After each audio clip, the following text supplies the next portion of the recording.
Hello, welcome back to Paul's Stuff. This is my space on YouTube where I get to share all the things I love. Lots of Star Wars, lots of lightsabers.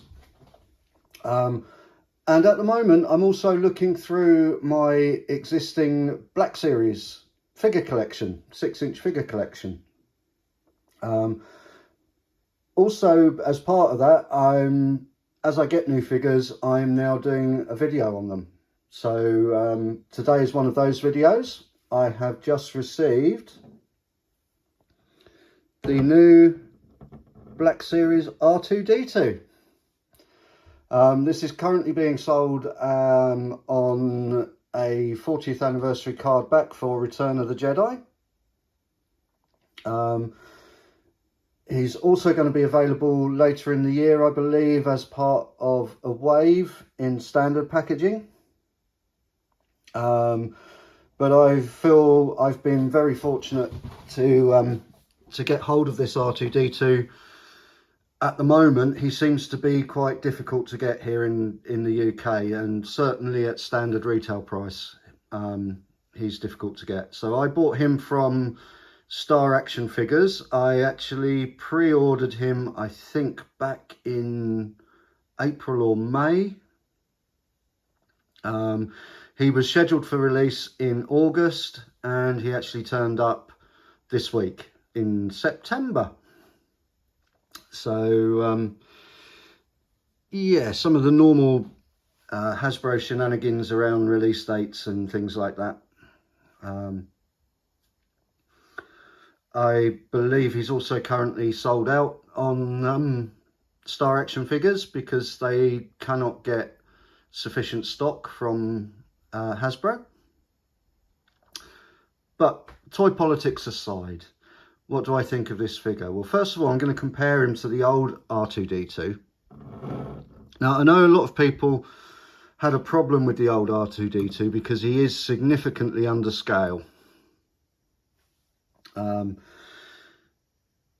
I very fortunately have managed to keep hold of my original R2-D2.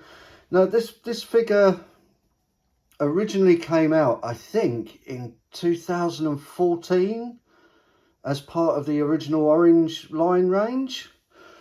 It's a really old figure, and probably do an update just because of that anyway. But there is the size issue. As you can see here, the new one is significantly bigger and is more in scale to that 6-inch or 1/12 scale. They've made some other improvements as well. There's finer detail on this new figure.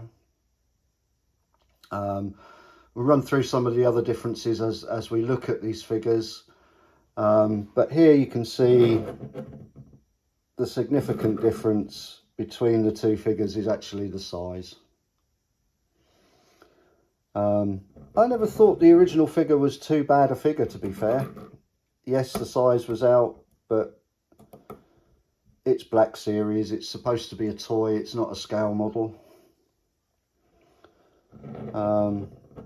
But over the years, it has been a big bone of contention, and I know a lot of people have used R2s from other manufacturers like Mafex and the kit ones you can get from Bandai, which are all closer to the real size they should be, as is the new figure.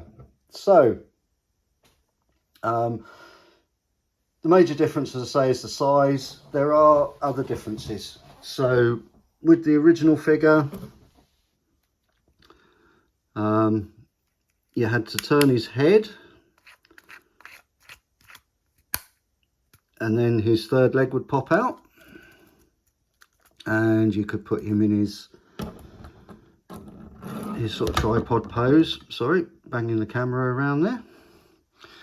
The new figure doesn't have that. The head will just rotate 180 degrees, 360 degrees rather. To remove the third leg, we have to pop it out manually, which yeah, I think is an improvement. It also makes way for a new feature with the head that you'll see in a moment. But yeah, it's I think a better system. So the other feature with the head that I was talking about, so with this R2, if we find the right space in the front, his head will actually pop up. Let's try and give you a close-up view of this. He has this column around his head where, brilliantly really, you can hold all of his accessories. So all of the accessories that come with him are held in this head column.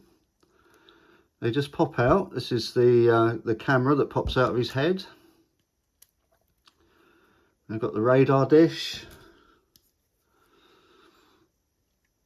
I've got some sort of electrical prod, connector for computer terminals. I love this one. This is a little blaster on a hand. If you can see that little blaster, and a little claw. So all of those accessories can be held within this column. They're all held with the figure.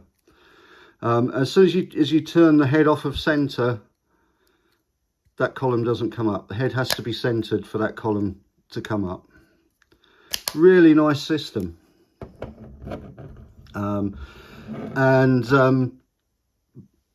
Whilst this older R2 did have accessories that were behind panels,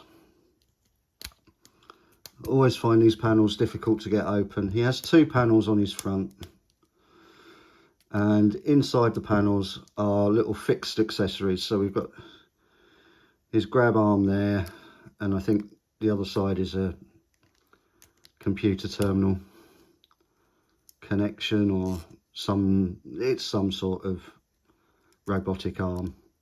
And there were some accessories that go in his head as well. They haven't they aren't storable on the figure like this one. So this one, we get all of these accessories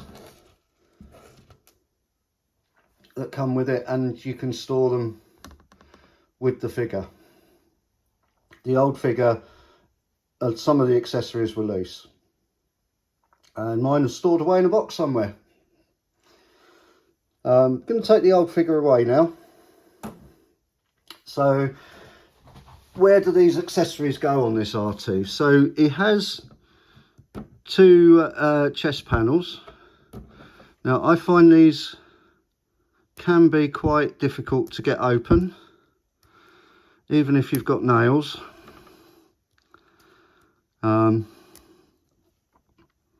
They can be difficult to get open. I find the best way is to kind of put some pressure on the back edge to open the lip a little bit. Don't know if I can get this one open at all, because this one's even tighter. There we go. If you put some pressure on the back edge of the hatch and then lift the front, if you've got nails, you'll be able to do that. And then his accessories arms just kind of plug in. There's three holes on each side, so you get a choice of where your accessories can go. And yeah, just a nice set of accessories. And then we have two panels on the head, which are really well disguised. They pop out, and we can have his radar antenna, and also there's space for his, I don't know what you call that really, his head camera, something like that. So here's R2 with all of his accessories fitted. Again, really nice figure. Little bit odd maybe for a Return of the Jedi 40th anniversary card backed figure that he doesn't have Luke's lightsaber hidden in his head somewhere. Would have been nice. I think the 40th anniversary card back was a good opportunity to market this new figure, and they've got it out as part of that range. So he's going to be coming out generally as R2-D2 in the main line later in the year. I don't know when that is. As we know, release dates for Hasbro can be different depending on where you are in the world. So I think he's due for release sort of around Christmas time, just before Christmas. There's an R5-D4 which will be using this new body as well. Can't wait for that. R5-D4 is my favourite droid, but for now that's the new Black Series R2-D2. It is an improvement over the old R2-D2, I've got to say that. I don't think I've seen a review where someone has compared the two so far. I may be wrong on that, but most people seem to have ditched this undersized Black Series R2 for some of the different offerings that are more in scale. But now you don't have to, because there is now a Black Series R2, and I think it's a cracking figure. I really love that idea that you can keep all of the accessories on the figure. Really, really great idea. I think that there has been some thoughts that head popping up may be connected with the figure going into a vehicle of some kind at some point. I don't know. I don't think Black Series are likely to be doing more 6-inch scale vehicles before long. They are massive. I have a number of the vehicles. I've got the Snow Speeder. I've got the swoop bike from Solo. I've got Luke's Land Speeder. I've got the Dewback, and they're really big pieces. You need some space to display them, especially the Snow Speeder is enormous. And I really just can't see Hasbro doing vehicles of that kind again. If they do, I suspect they'll be HasLab. Don't expect to see those here. I don't agree with HasLab. I won't be backing things on HasLab. A company like Hasbro should not be using a crowdfunding sales technique in order to produce toys. If they should be producing them and putting them on the shelf so that everybody can get them off of the shelf if they want to. Just my opinion, but yeah, you're not likely to see anything from HasLab on this channel. On that sour note, that's everything for today. So hopefully you've enjoyed the content. If you have, please give it a thumbs up. Lots of stuff like this on the channel, as well as other things as well. Lightsabers, Star Wars Lego from time to time. Droid Depot stuff, Galaxy's Edge stuff. I've never been to the park, but I'm a big fan of what Disney produce. So if you're interested in anything to do with Star Wars and these sort of collectibles and toys, then the channel might be something that you would consider subscribing to. But anyway, for now, from the old and the new R2-D2, and from me, that's everything for today. That just leaves me to say, hope to see you all again soon, and cheerio, everyone.